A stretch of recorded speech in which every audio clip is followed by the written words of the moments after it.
Bismillahirrahmanirrahim.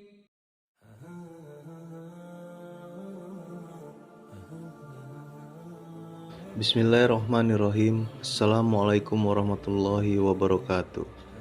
Para saudaraku semua, syukur alhamdulillah kita panjatkan kehadiran Allah Subhanahu wa taala karena kita masih bisa berjumpa lagi di channel ini. Semoga saudaraku semua selalu diberikan kesehatan, dilapangkan rezekinya, dipanjangkan umurnya, dan diampuni segala dosa-dosanya oleh Allah Subhanahu wa taala. Amin ya rabbal alamin. Salawat serta salam tidak lupa juga kita curahkan kepada junjungan besar kita Nabi Muhammad SAW yang kita nantikan syafaatnya di yaumul qiyamah kelak. Amin. Pada video kali ini kita akan membahas tentang 7 perkara yang dapat merusak Islam seseorang. Setiap muslim diharuskan untuk selalu berhati-hati dalam bertindak. Setiap manusia pasti memiliki kadar keimanan yang berbeda-beda. Semakin kuat iman akan semakin membantunya untuk jauh dari perbuatan buruk. Keimanan seorang memang dapat berubah-ubah, kadang bisa berkurang, bertambah, rusak, bahkan hilang. Semua ini tergantung pada keyakinan dalam hati dan amalan yang dilakukannya.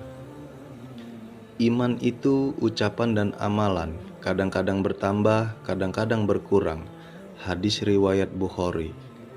Dalam Islam ternyata terdapat sekitar 7 perkara yang dapat merusak keislaman seseorang yang tercantum dalam Al-Quran, yaitu 1. Syirik. Perbuatan yang dapat mendulang dosa besar adalah syirik. Sebagai umat Islam, perilaku seperti ini sudah seharusnya dijauhkan dari kehidupan sehari-hari. Allah Subhanahu wa taala berfirman dalam Al-Quran surat An-Nisa ayat 116 yang artinya, sesungguhnya Allah tidak mengampuni dosa mempersekutukan sesuatu dengan Dia, dan Dia mengampuni dosa yang selain syirik bagi siapa yang dikehendakinya. Barang siapa yang mempersekutukan sesuatu dengan Allah, maka sesungguhnya ia telah tersesat sejauh-jauhnya. 2. Tidak mengakui kemusyrikan seseorang. Siapa saja yang tidak menyatakan orang musyrik sebagai kafir atau meragukan kekafiran mereka, maka dia termasuk seperti orang kafir.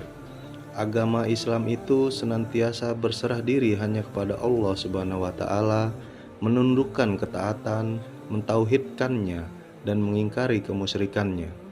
Allah Subhanahu wa taala berfirman dalam Al-Quran surat Al-Baqarah ayat 256 yang artinya, tidak ada paksaan untuk memasuki agama Islam. Sesungguhnya telah jelas jalan yang benar daripada jalan yang sesat. Karena itu, barang siapa yang ingkar kepada tauhid dan beriman kepada Allah, maka sesungguhnya ia telah berpegang kepada buhul tali yang amat kuat yang tidak akan putus. Dan Allah Maha mendengar lagi Maha mengetahui. 3. Meyakini petunjuk yang lebih sempurna dari sunnah Nabi. Orang-orang yang meyakini bahwa adanya petunjuk yang lebih sempurna dari sunnah Nabi, maka ia termasuk dalam kekafiran. Allah Subhanahu wa taala berfirman dalam Al-Quran surat An-Nisa ayat 65 yang artinya, maka demi Tuhanmu, mereka pada hakikatnya tidak beriman hingga mereka menjadikan kamu hakim terhadap perkara yang mereka perselisihkan. Kemudian mereka tidak merasa dalam hati mereka sesuatu keberatan terhadap putusan yang kamu berikan, dan mereka menerima dengan sepenuhnya. 4. Tidak menyukai apa saja yang dibawa Rasulullah. Semua hal-hal yang dibawa Rasulullah, tetapi tidak menyukai hal-hal tersebut meskipun tetap dilaksanakan, maka dia tetaplah kafir. Hal ini pula telah disepakati oleh para ulama. Allah Subhanahu wa taala berfirman dalam Al-Quran surat Al-Munafikun ayat 1 yang artinya, apabila orang-orang munafik datang kepadamu, mereka berkata, kami mengakui bahwa sesungguhnya kamu benar-benar Rasul Allah, dan Allah mengetahui bahwa sesungguhnya kamu benar-benar Rasulnya, dan Allah mengetahui bahwa sesungguhnya orang-orang munafik itu benar-benar orang pendusta. 5. Menghina Islam.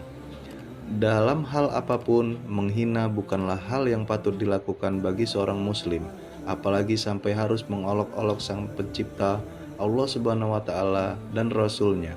maka dia telah keluar dari Islam.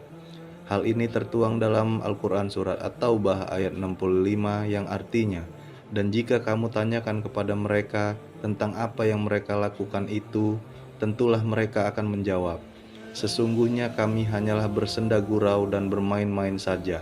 Katakanlah, apakah dengan Allah, ayat-ayatnya, dan Rasul-Nya kamu selalu berolok-olok?" 6. Melakukan sihir.